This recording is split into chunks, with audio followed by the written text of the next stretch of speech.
Hi, my amazing friends. Welcome back in a new lesson and a new chapter with Mr. Muhammad Kamal, our science teacher. Today, inshallah, we will start uh, chapter 5, ecosystem. And our first lesson, what are ecosystems?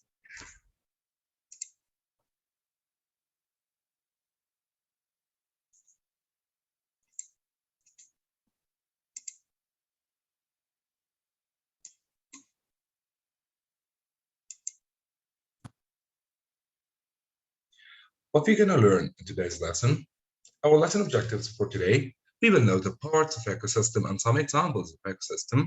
We will know how specific structures of organisms help them to live in their habitats.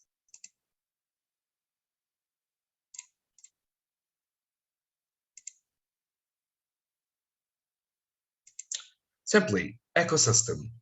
Ecosystem including all the living and non-living things in an environment and the ways they interact. So all the living things like plants, animals, humans, and non-living things like buildings, like rocks, water, air, sunlight, soil, landforms, and the different ways they interact together.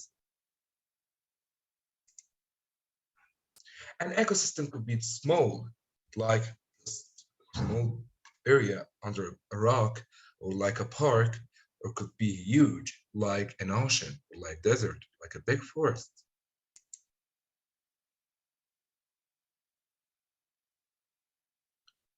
I'll give you can pause the video here and to check it out. Which one are non-living parts and what are the living parts in the ecosystem in front of you?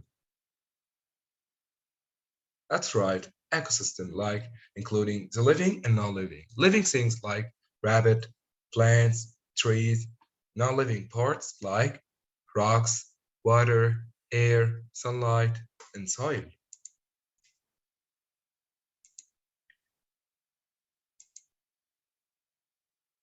In the ecosystem in front of you here, the living things are the prairie dog, the grass, and non-living parts like soil, air, sunlight. The prairie dog are one of the favorite food of the ferruginous hawk. They both are living things and they are interacting with each other in the hawk hunting the prairie dog. Types of ecosystem.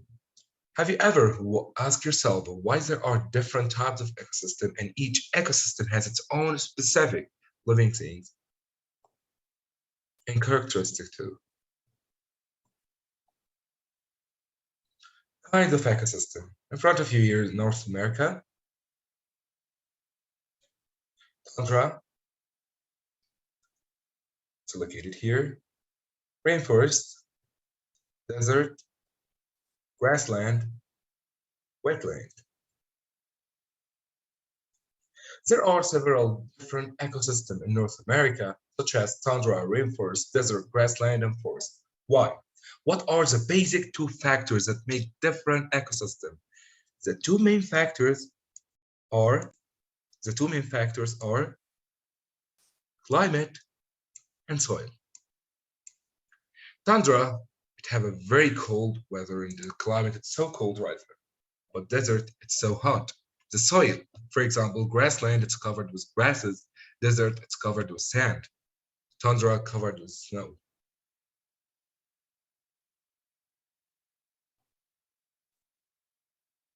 And each ecosystem has its own living things that they thrive there.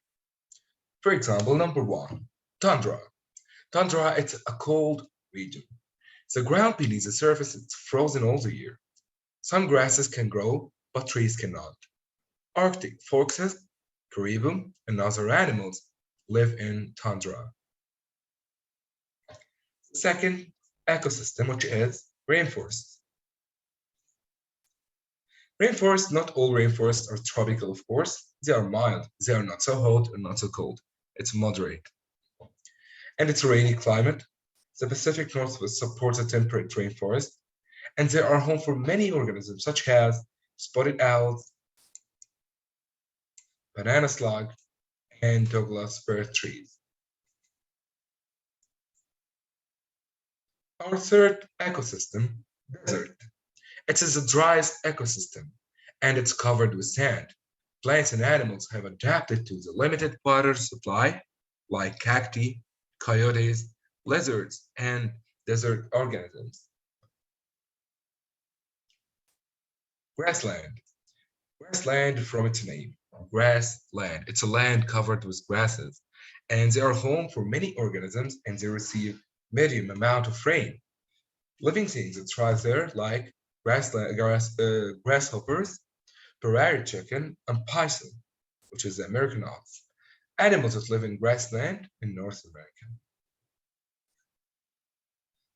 Our fifth ecosystem, it's a wetland, and also from its name, wetland. It's a land that's covered with water, and the water lilies and cypress trees grow in some wetland. Different kinds of animals, such as insects, raccoons, and alligators, they live in wetland.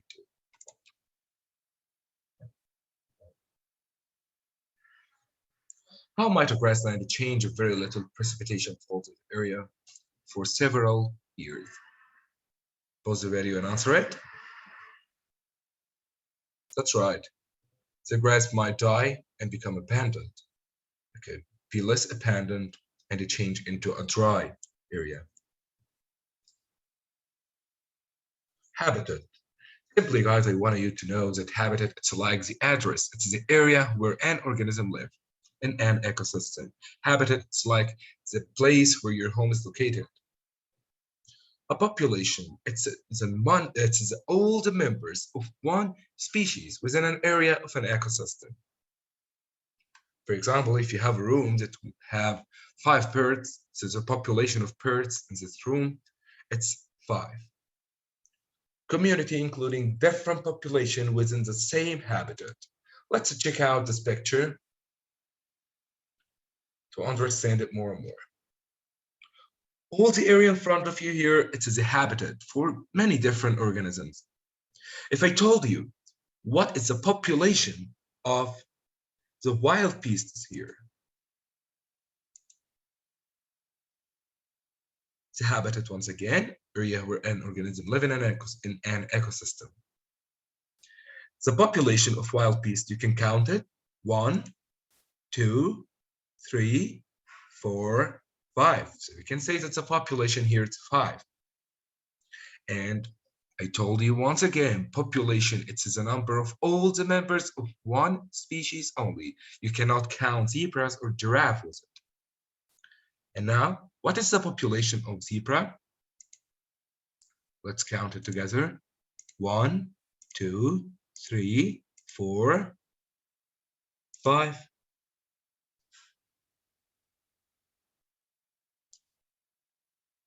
So the population of zebra here is 5. And different animals are living in the same place. They are forming community. They're making community. Here we can see different organisms. We can see birds, zebras, wild beasts, and giraffe. Different organisms living in the same place. They are making community.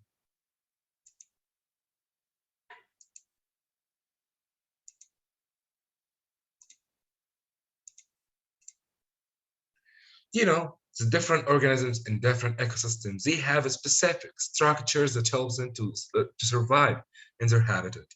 For example, we can see here, so it's what the organism in front of you here, it's called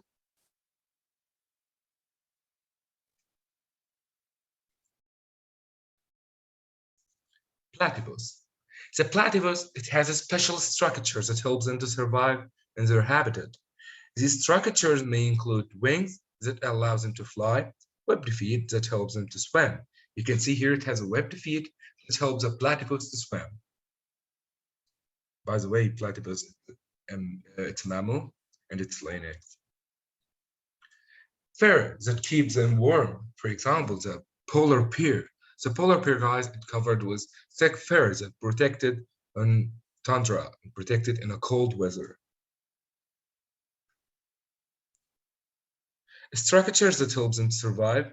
For example, many organisms that live in the oceans, they have fins that help them move easily through the water, birds that having wings that help it to fly away, and even the organisms that live in desert, they have the ability to spend a lot of time and survive for a long time without water. What kind of ecosystem might this animal live in? Of course, wetland, because it has webbed feet that help it to swim.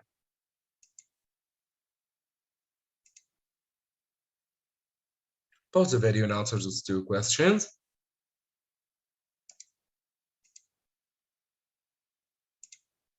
And now, guys, we got to the end of our lesson today.